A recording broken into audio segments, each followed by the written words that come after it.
Hello, thank you for joining me today again. Okay, so today we're going to talk about something that a lot of us are interested in knowing. How do we identify, these lies? How do we identify the lies of the enemy? Okay, um, the enemy is deceitful. Okay, the devil is deceitful. He's tricky, and he won't come straightforward. He won't come and say, you know what, go do this straight up. Okay, so what he does basically is walking through temptations, walking through lusts. Okay, the book of James chapter 1 verse 14, it says, but every man is tempted when he's drawn away of his own lust and enticed.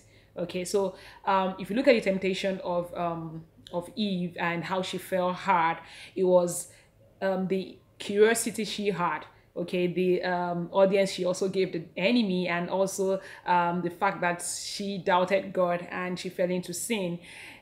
Eve's situation, whether we like it or not, we are just like her. We are just human as she is, and we are also confronted with these temptations day in, day out. Okay, the enemy doesn't rest on his oars. He comes at us, he gives us those punches. Okay, so it's up to us as believers to be aware about how he comes in and how he sneaks into our lives. Okay, if you look at temptation of Jesus, he came in those three ways: to lust of the flesh, pride of life, lust of the eyes. He came the same route, the same pattern.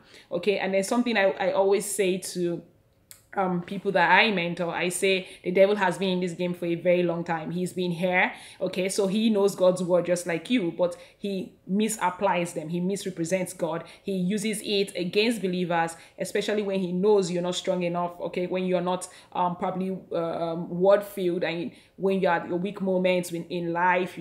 So the enemy comes in at those vulnerable times and try to speak those lies to you. Okay, so now how do you spot those lies? By confronting them, immediately. You spot them when they don't align with God's word. Okay, when anything that doesn't align with God's word is a lie. Anything that misrepresents what God is saying is also a lie. Okay, so now that you have identified the sources of those lies, which is through your things that entice us, things that we lust after, things that we desire.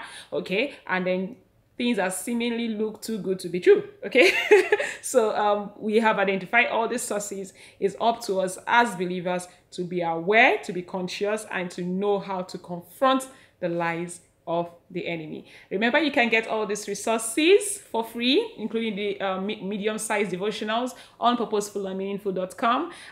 Go to this, search for this study. It is called How to Overcome the Lies of the Enemy Using the Word. So you're going to find all the resources available there for download, all for free. Okay, thank you for joining me today, and see you next time.